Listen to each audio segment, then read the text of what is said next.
ایک بار یہ محفل بھی جگمگا اٹھے اور آپ کا دل بھی جگمگا اٹھے اور آپ کے نیکیوں کے دفتر میں نیکیاں بھی جگمگا اٹھے۔ اس کے لیے ہم چاہتے ہیں کہ دو شعر آپ کے سامنے پیش کریں۔ ارشاد ہو۔ ایک بار کہتے پیش کی سبحان اللہ۔ شاعر کہتا ہے جگمگا دو جگمگا دو جگمگا دو جگمگا دو جگمگا دو جگمگا دو درودوں سے محفل یا رسول اللہ جگمگا دو درودوں سے محفل جگمگا دو درودوں سے محفل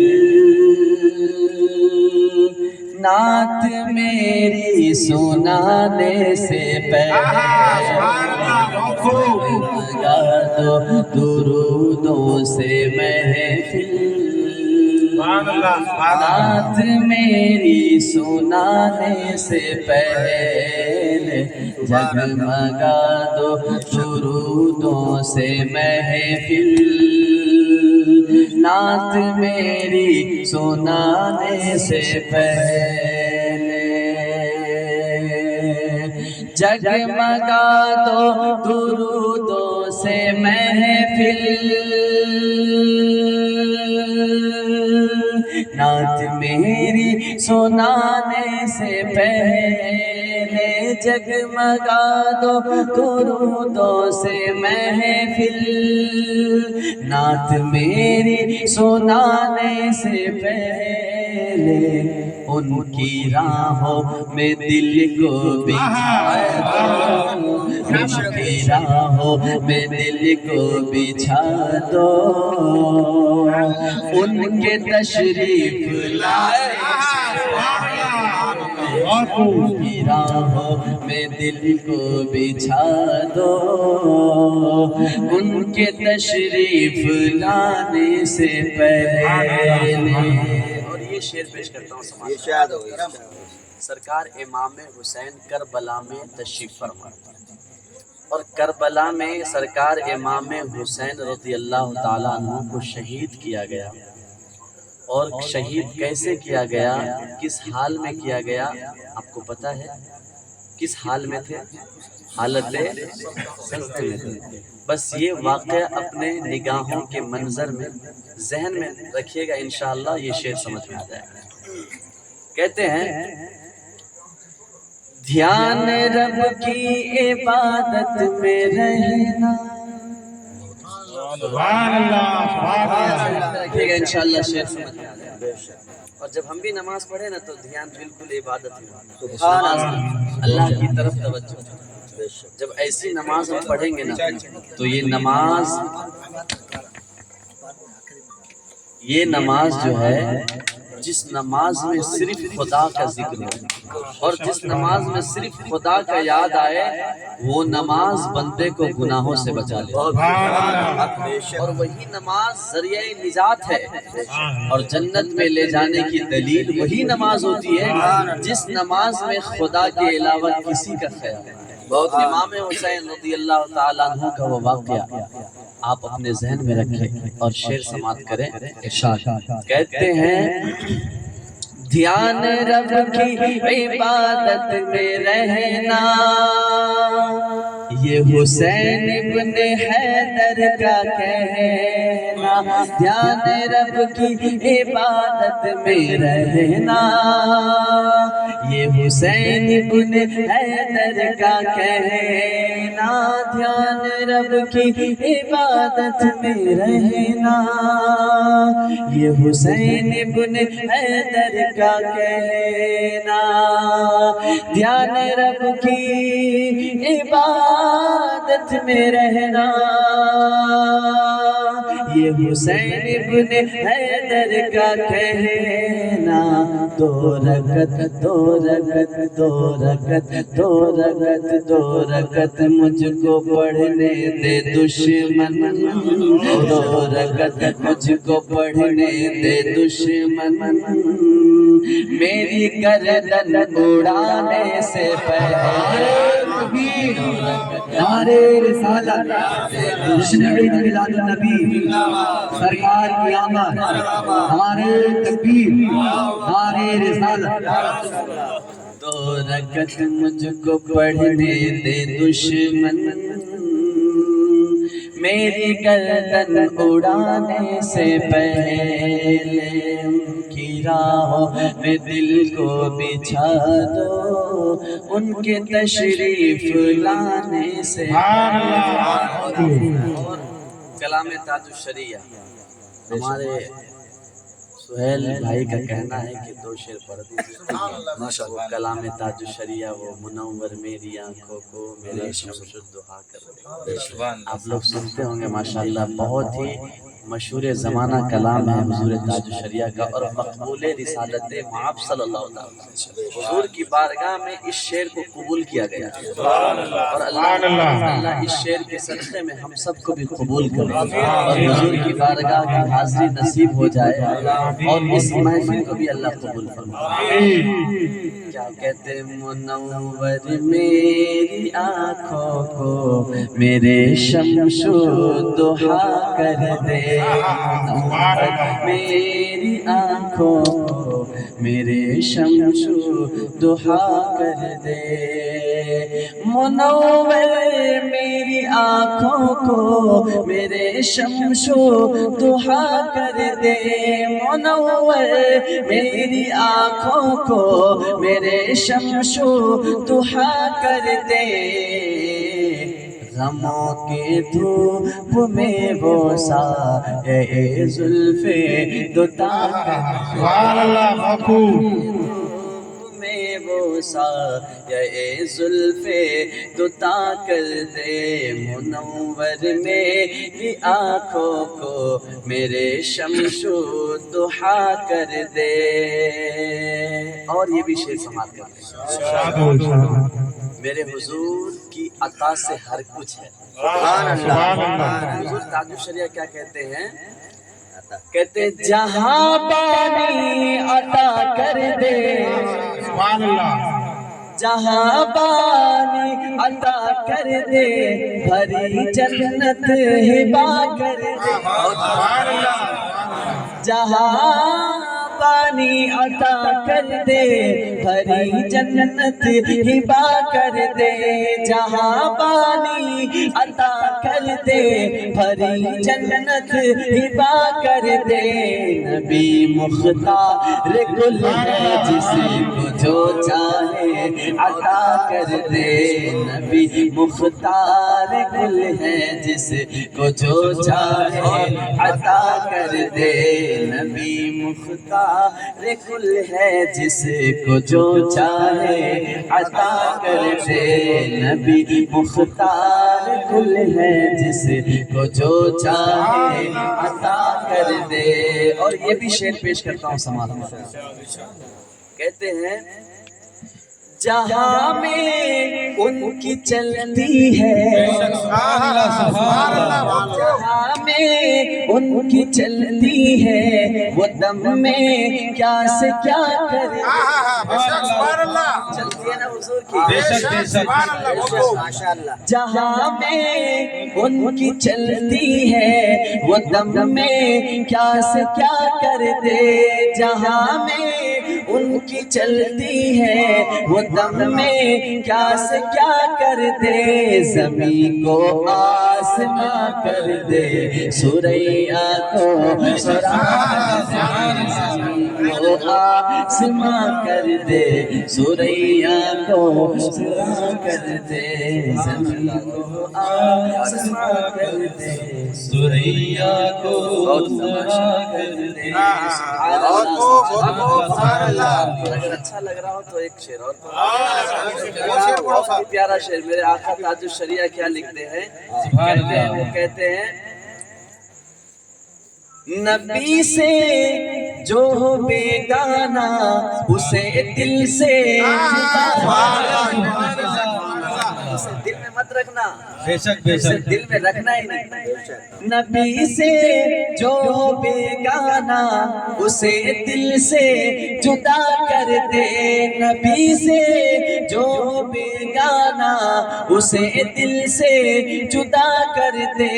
پدر مادر پدا، پدر مادر پدا، پدر مادر برادر جان و دل ان پر فدا کر دے۔ پدر مادر برادر جان و دل ان پر فدا کر دے۔ پدر مادر برادر جان و دل ان پر فدا کر دے۔ زمین کو آسمان کر دے، سریا کو سرا کر دے۔ زمین کو آسمان کر دے، سریا کو سرا کر دے۔ اور آخری میں حضور تاج الشریعہ اپنے لیے کیا کہتے ہیں؟ یہ سب کے لیے سبحان اللہ، عاشق ہے نا، سب کے لیے۔ آخر میں اپنے کا شعر ہے، حضور تاج الشریعہ کہتے ہیں مجھے کیا فکر ہو اختر، آخری میں تو قلم توڑ دیے، کہتے مجھے کیا فکر ہو اختر، میرے یاور ہے وہ یاور۔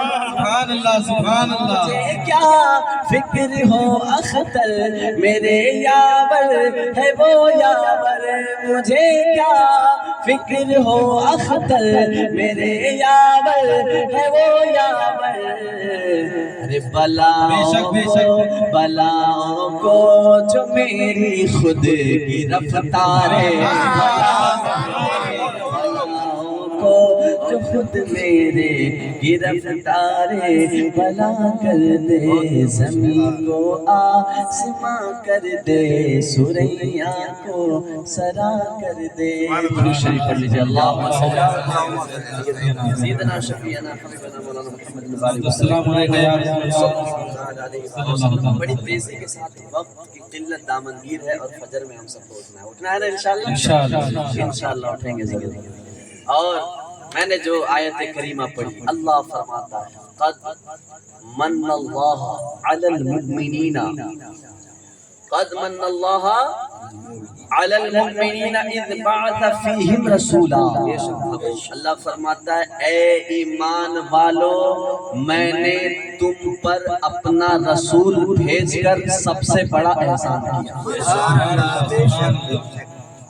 میں نے تیرے پاس تجھ میں اپنا محبوب اپنا رسول بھیج کر بہت بڑا احسان کیا۔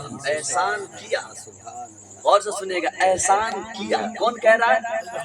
اللہ کہہ رہا ہے احسان کیا۔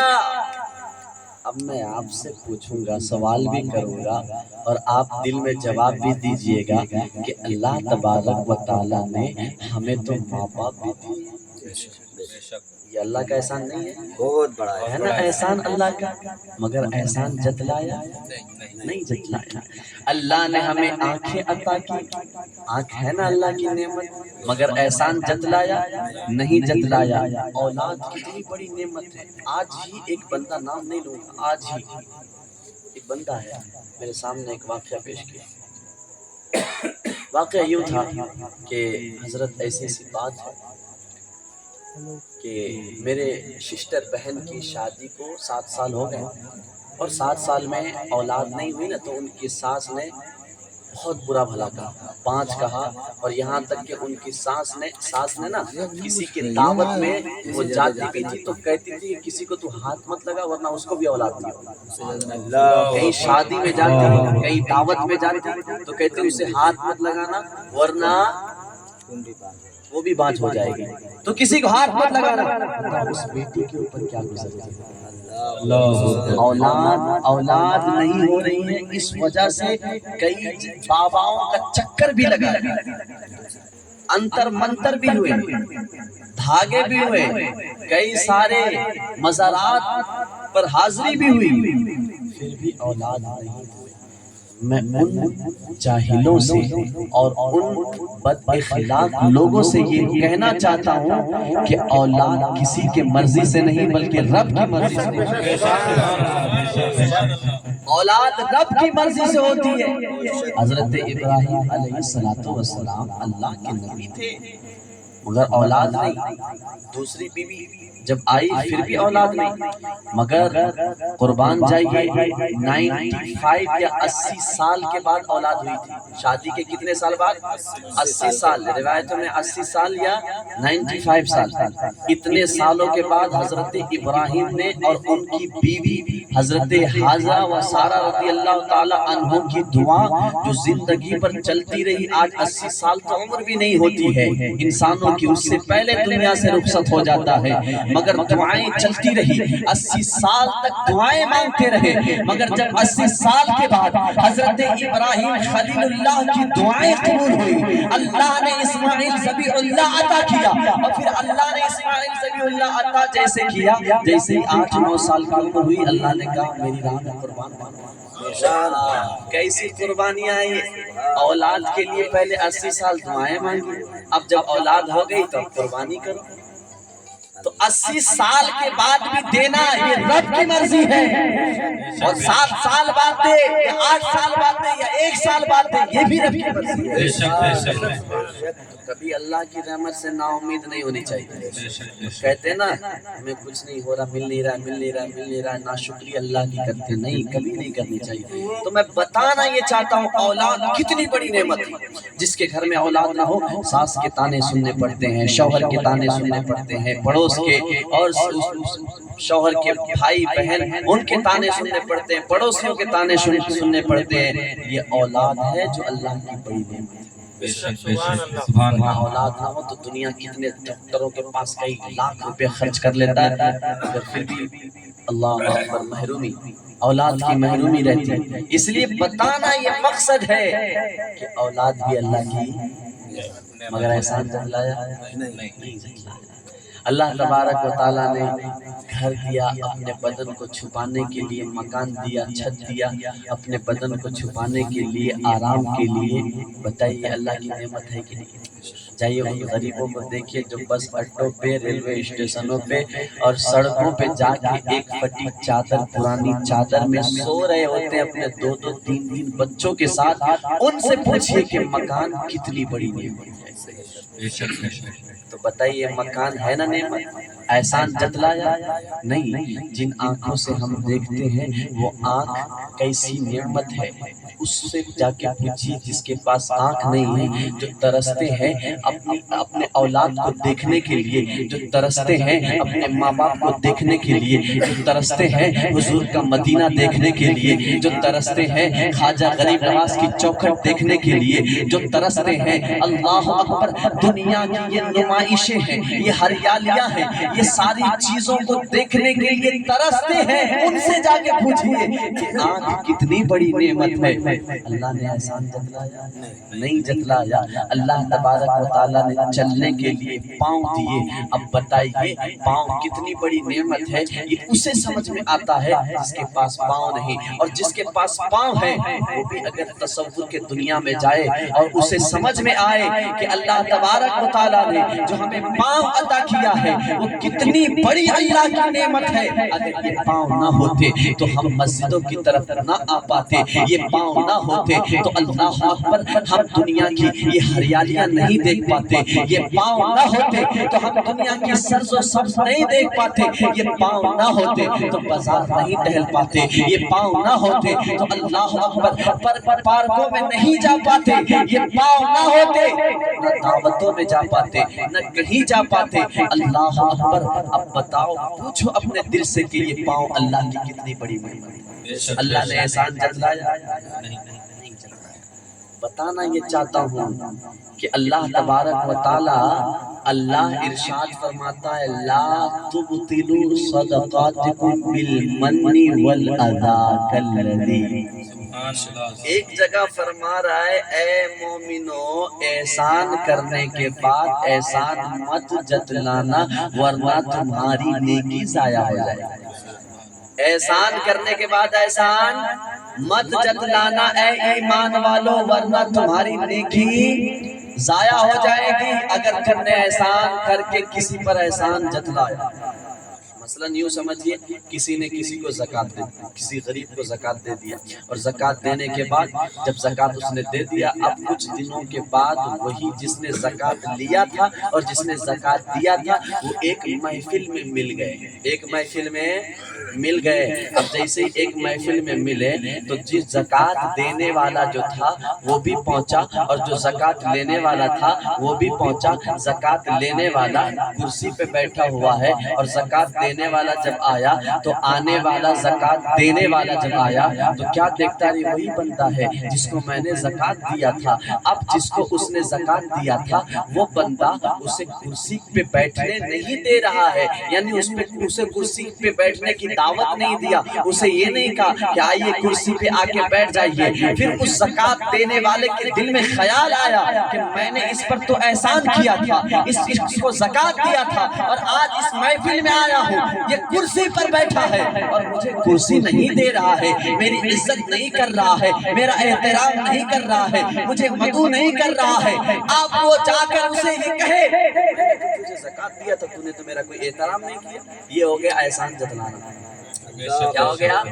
احسان جتلانا۔ اللہ فرماتا ہے، حضور فرماتے ہیں کہ جو احسان جتلائے گا اللہ اسے جنت میں داخل نہیں کرے گا، اسے ہرگز جنت میں نہیں داخل کرے گا۔ بخاری کی حدیث ہے، احسان جتلانے والوں پر اللہ کی جنت حرام کر دی جاتی ہے۔ میرے دوستو، امام الانبیاء کے غلاموں، اب بتانا یہ چاہتا ہوں کہ ہم اور آپ بھی کبھی یہ تصور نہ کریں اگر کسی کی مدد کرتے 5000 2000 4000 1000، تو اگر ہم یہ مدد کرنے کے بعد پھر وہ بندہ کہیں مل گیا ہمیں۔ امام اعظم ابو حنیفہ کون ہے؟ امام اعظم ابو حنیفہ کون ہے؟ جن کے ہم تقلید کرتے ہیں، وہ امام اعظم ابو حنیفہ جس نے 100 مرتبہ اپنے رب کا دیدار کیا، 100 مرتبہ۔ امام اعظم ابو حنیفہ رضی اللہ تعالیٰ عنہ، اللہ اکبر، ایک مرتبہ بازار میں آئے، ایک مرتبہ جب بازار میں آئے نا تو ایک شخص بھی بازار میں آیا، اور وہ جو آنے والا شخص تھا وہ امام اعظم سے کچھ روپیہ قرض لیا ہوا تھا، اور جب امام اعظم ابو حنیفہ کو بازار میں دیکھا تو امام اعظم ابو حنیفہ رضی اللہ تعالی عنہ کی نگاہ بھی اس کی طرف پڑی اور اس کی بھی نگاہ امام اعظم ابو حنیفہ کی طرف پڑی۔ جب نظریں ملی نا تو وہ بندہ امام اعظم ابو حنیفہ سے نگاہیں چھپا چھپا کے، نظریں چرا چرا کے چھپنے لگا۔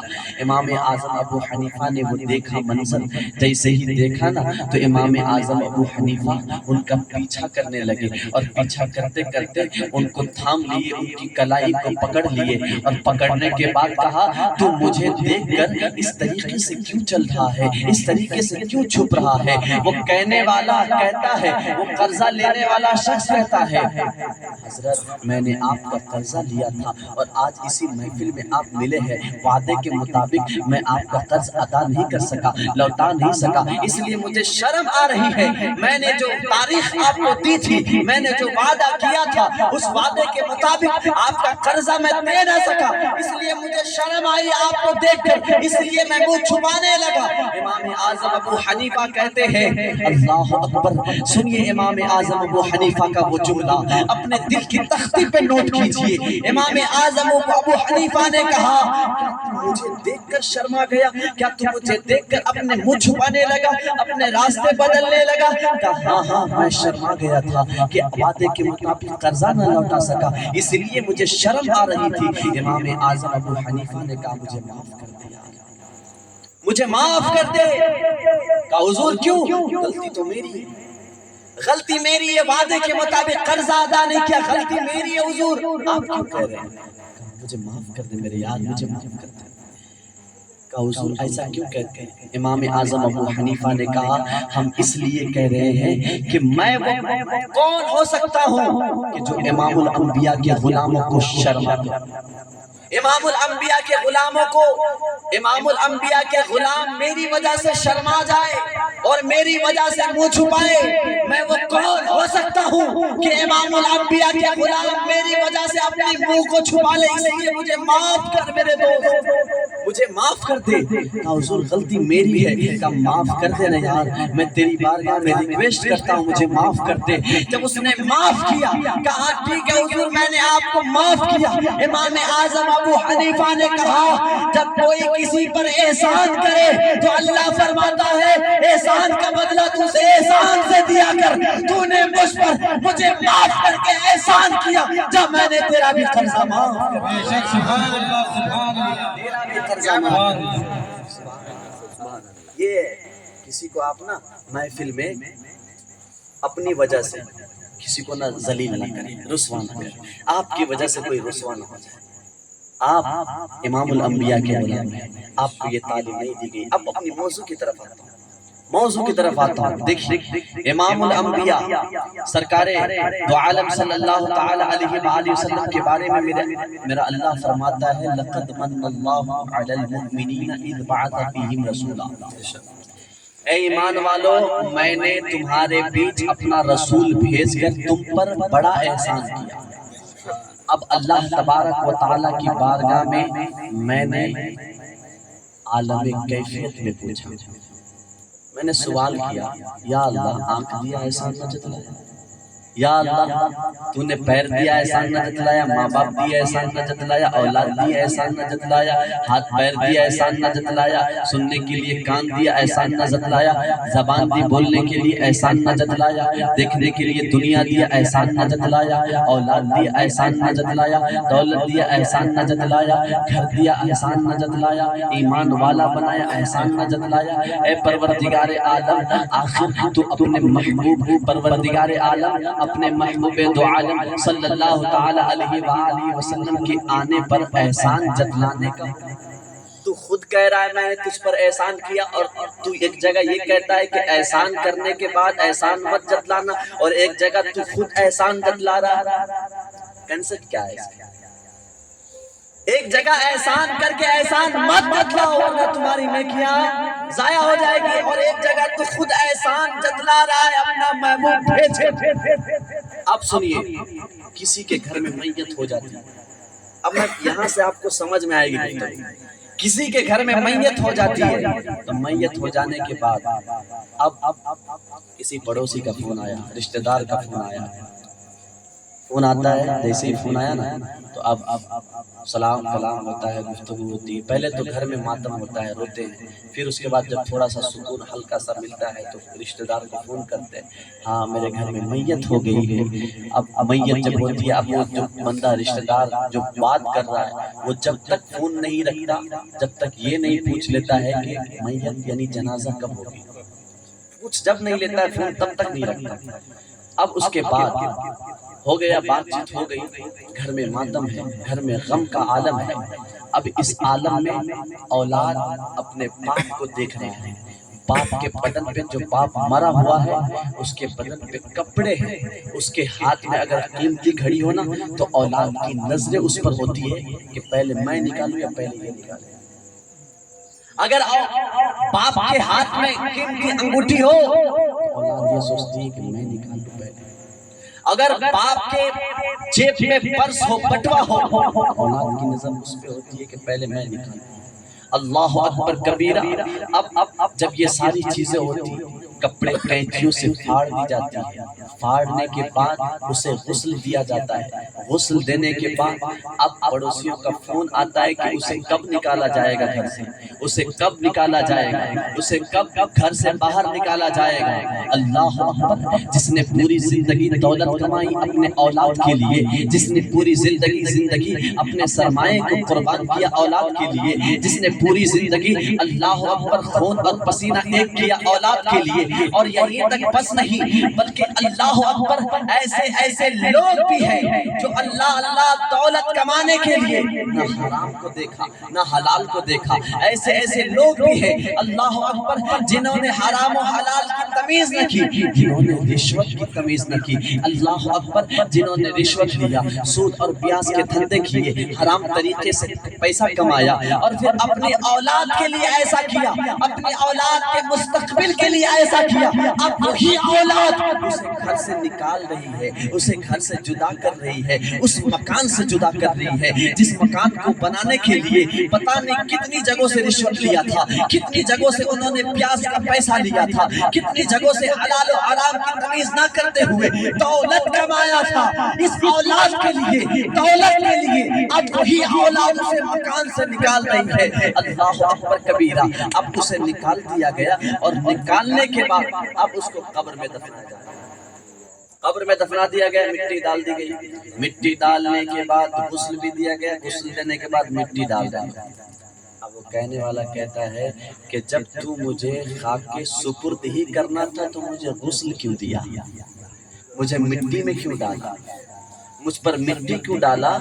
غسل دینے کے بعد پھر مٹی, غسل دینے کے بعد پھر مٹی, یعنی پہلے صاف کیا پھر مٹی ڈال دیا.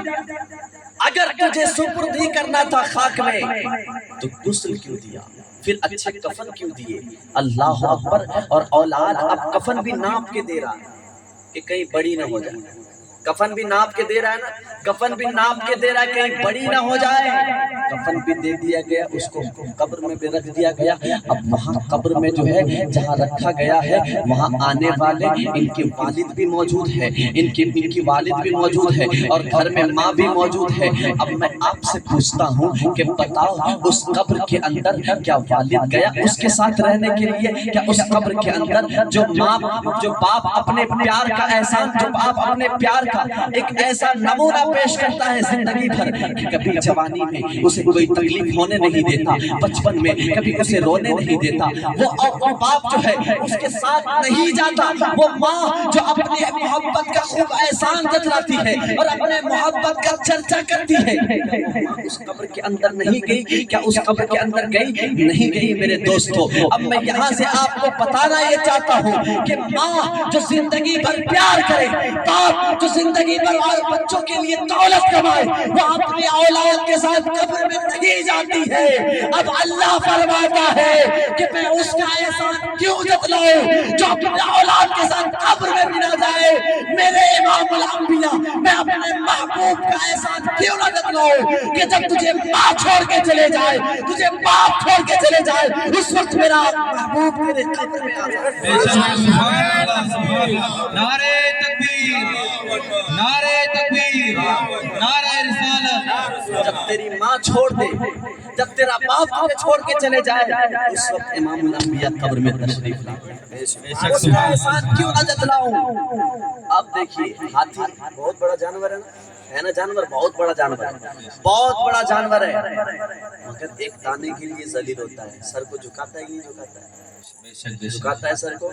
ایک دانے کے لیے ذلیل ہوتا ہے, رسوا ہوتا ہے, خوراک کے لیے رسوا ہو جاتا ہے, خوراک کے لیے وہ ذلیل ہوتا ہے, رسوا ہوتا ہے, سر کو جھکاتا ہے. اتنا بڑا جانور, اتنا طاقتور جانور, مگر جب دانا کھانے کی بات آئے, کھانا کھانے کی بات آئے, اپنے سر کو جھکا دیتا ہے. قربان جائیے امام الانبیاء کے غلام. اللہ تبارک و تعالیٰ نے ارشاد فرمایا کہ وہ جانور, وہ ہاتھی, وہ طاقتور جانور, اس کے سامنے چارہ ڈالا جائے یا دانا رکھا جائے یا اسے بھوک لگے تو اپنے سر کو جھکا دیتا ہے.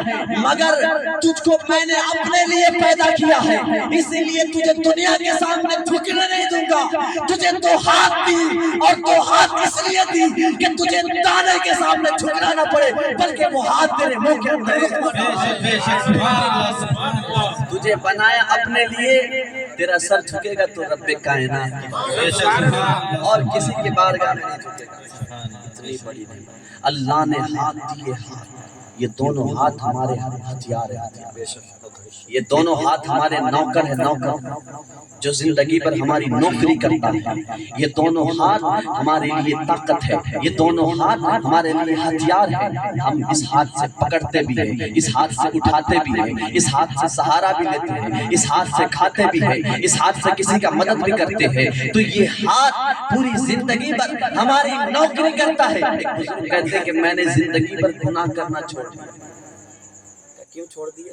کہ اللہ تبارک و تعالیٰ قرآن میں فرماتا ہے الیوم نختم علی افواہہم وتکلمنا ایدیہم وتشہد ارجلہم بما کانوا یکسبون. اللہ فرماتا ہے یہ جو تجھے ہاتھ دیا زندگی پر تیری نوکری کرے گا، نوکری تیرا ہتھیار بن کے رہے گا اور زندگی پر تیرا سہارا رہے گا. مگر جب یہی ہاتھ اور یہی زبان، یہی ہاتھ، یہی آنکھیں، یہی پیر جب کل بروز حشر میں آئے گا تو تیری زبان بند ہوگی، تیرے ہاتھ بولیں گے.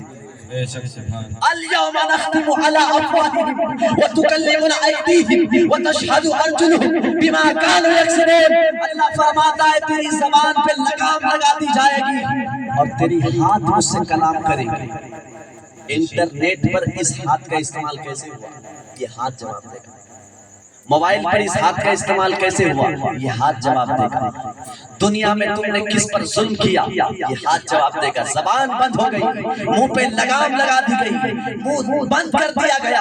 اب یہ ہاتھ اللہ خود فرماتا ہے ہاتھ جواب دے گی اور ران کی چمڑیاں بولے گی اور اللہ تبارک و تعالیٰ کی بارگاہ میں کہے گی مولا زندگی بھر میں اس کی نوکری کرتا رہا مگر اسی ہاتھ سے یہ گناہ بھی کرتا تھا، اسی ہاتھ سے یہ کسی پر ظلم بھی کرتا تھا، اسی ہاتھ سے رشوت بھی لیتا تھا، اسی ہاتھ سے حرام بھی کماتا تھا. اے پروردگار عالم اسی ہاتھ سے یہ بدکاری بھی کرتا تھا. آنکھ بولے گی مولا یہ جو آنکھ تو نے دیا تھا محبوب کے دیدار کے لیے، یہ جو آنکھ دیا تھا خواجہ غریب نواز کے دیدار کے لیے، یہ جو آنکھ دیا تھا جنت کو دیکھنے کے لیے، یہ جو آنکھ دیا تھا خانہ کعبہ کو دیکھنے کے لیے، یہ جو آنکھ دیا تھا قرآن دیکھنے کے لیے، یہ جو آنکھ دیا تھا وہ آقا کا مدینہ دیکھنے کے لیے، مگر اسی آنکھ سے اللہ اکبر اس نے بدکاری کی، اس نے بد نظری کی، اس نے بد نگاہی کی، اسی آنکھ کو اس نے جہنم کا انگار بنایا. آنکھ بولے گی. تو بزرگ کہتے ہیں میں نے گناہ کرنا ہی چھوڑ دیا. کہا کیوں؟ کہا زندگی بھر جو ہماری نوکری کرے میں چاہتا ہی نہیں کہ وہ جہنم میں جائے، اس لیے میں نے چھوڑ دی گناہ، میں نے چھوڑ دی گناہ کہ وہ زندگی بھر میری نوکری نوکر بن کے رہے اور اس کا مالک ایسا بے وفا بن جائے کہ اسے جہنم میں ڈھکیل دے. میں نے اس لیے گناہ کو چھوڑ دیا کہ دیکھو مالک وفادار ہو اور نوکر جب وفادار ہو تو مالک اپنے وفادار نوکر کو جنت میں لے جائے. سبحان اللہ سبحان اللہ. اور وہ زندگی پر نوکری کرتا رہے اور آخرت میں یہ صلہ ملے کہ وہ جہنم میں لے جائے. ارے ہاتھ تجھے جہنم میں کل بروز حشر میں تیرے خلاف بکواس کرے گی، تیرے عیب کو ظاہر کرے گی. امام الانبیاء کے غلاموں اللہ نے تجھے تو ہاتھ دے کر دنیا میں تجھ پہ احسان کیا مگر یہی ہاتھ کل بروز حشر میں تیرے خلاف گواہی دے گی، تیرے عیب کو دنیا والوں کے سامنے ظاہر کرے گی مگر امام الانبیاء بروز حشر میں بھی تیرے عیب پر پردہ ڈالے گا. سبحان اللہ سبحان کیا میں اس محبوب کا احسان نہ جتلاؤں؟ تیرے ہاتھ تو تیرے خلاف گواہی دے رہی ہے مگر امام الانبیاء تیرے عیب پر پردہ بروز قیامت میں بھی ڈال رہا ہے. کیا میں اس امام الانبیاء کا احسان نہ جتلاؤں؟ آج میرا موضوع یہی ہے، یہ احسان ہے میرے حضور کا، یہ احسان ہے میرے حضور کا. اب میں آپ کو بتانا یہ چاہتا ہوں ہم کتنے خوش نصیب ہیں، کتنے خوش نصیب ہیں. شیخ سامی رحمت اللہ تعالی علیہ بزرگ ہے، بہت بڑے بزرگ ہیں. وہ لکھتے ہیں کہ 70,000 انبیاء، کتنے؟ 70,000 انبیاء. اس کے بعد جو میری گفتگو ہے وہ 5 منٹ کی، بس یہ واقعہ سنیں. کہتے ہیں 70,000 انبیاء کرام، 70,000 انبیاء کرام، 100 نہیں، 200 نہیں، 300 نہیں، کتنے؟ 70,000 انبیاء کرام اپنے وطن خاص کو چھوڑ کر مکے کی طرف ہجرت کی. کہاں ہجرت کی؟ مکے کی طرف ہجرت کی. لکھتے ہیں کہ کس لیے ہجرت کیا؟ تو لکھنے والوں نے کہا امام الانبیاء کے غلاموں، انبیاء کرام جو 70,000 ہجرت کیے تھے اپنا وطن اصلی چھوڑ کر، اپنا وطن، اپنا دیش، اپنا گاؤں، اپنا ملک، اپنا گھر بار چھوڑ کر مکے کی طرف ہجرت کیے تھے، فقط اس لیے کہ میں مکے میں اس لیے آیا ہوں۔ وہ امام الانبیاء کے غلاموں قربان جاؤ، قربان جاؤ کہتے ہیں، وہ انبیاء کہتے ہیں میں مکے اس لیے آیا، یہیں پر اللہ کا محبوب آنے والا ہے، سبحان اللہ سبحان اللہ، یہیں پر اللہ کا محبوب آنے والا ہے، یہیں پر اللہ کا محبوب جلوہ گر ہونے والا ہے، یہی اللہ کا محبوب آنے والا ہے۔ اللہ اکبر کبیرہ۔ اب سنیے امام الانبیاء کے غلاموں، اللہ اللہ، وہ 70,000 انبیاء کہتے ہیں کہ یہاں نبیوں کا امام آنے والا ہے، اللہ کا محبوب جلوہ گر ہونے والا ہے، اس لیے ہم نے اپنے وطن اصلی کو چھوڑا، اپنے دیش کو چھوڑا، اپنے ملک کو چھوڑا اور یہاں ہجرت کیا ہم نے، یہاں پر آ کر قیام کیا ہم نے، اور اس لیے قیام کیا کہ یہاں پر اگر میری قبر بن جائے گی مکے میں تو جب امام الانبیاء آئے گے، اللہ کا محبوب آئے گا تو میرے قبر پہ بس ان کے قدم پر جائے، بس یہی سعادت کی بات ہے۔ سبحان اللہ سبحان اللہ، میرے قبر پہ بس امام الانبیاء کا قدم پڑ جائے، یہی سعادت کی بات ہے۔ وہ امام الانبیاء کے غلاموں قربان جاؤ، وہ انبیاء کہتے ہیں 70,000 میرے قبر پہ نبیوں کے امام کا قدم پڑ جائے، میرے لیے سعادت کی بات ہے۔ تیرے قبر پہ تو پورا امام الانبیاء ہے، قبر پہ قدم پڑ جائے، مگر میرے مصطفیٰ، میرے آقا قبر میں پورے جلوے کے ساتھ آتے ہیں۔ سبحان اللہ سبحان اللہ، تمہاری مقدر کتنی خوش نصیب ہے، تمہاری زندگی کتنی خوش نصیب ہے، تم کتنے خوش نصیب نبی کے امتی ہو۔ وہ انبیاء ترستے تھے، سعادت کی بات سمجھتے تھے کہ امام الانبیاء کی قدم بس میرے قبر پہ پڑ جائے، مگر پورا قدم نہیں، پورا جسم، جس میں اقدس حضور کا تمہارے قبر میں سبحان اللہ سبحان اللہ، بس درود شریف پڑھ لیجیے، اللہم صلی علی سیدنا شفیعنا حبیبنا محمد مبارک وسلم۔ صلی اللہ علیہ وسلم۔ ابھی ایک موضوع یہ بھی دیا گیا کہ کچھ دیر آپ حضور تاج الشریعہ کے اوپر بیان کیجیے۔ میں آپ کے سامنے سرکار حضور تاج الشریعہ کی بارگاہ میں خراج عقیدت پیش کرتا ہوں۔ حضور تاج الشریعہ کون ہے؟ اعلیٰ حضرت کے پوتے ہیں، مفتی اعظم کے نواسے اور مفتی حامد رضا کے بیٹے، ہے نا؟ حضور تاج الشریعہ، وہ تاج الشریعہ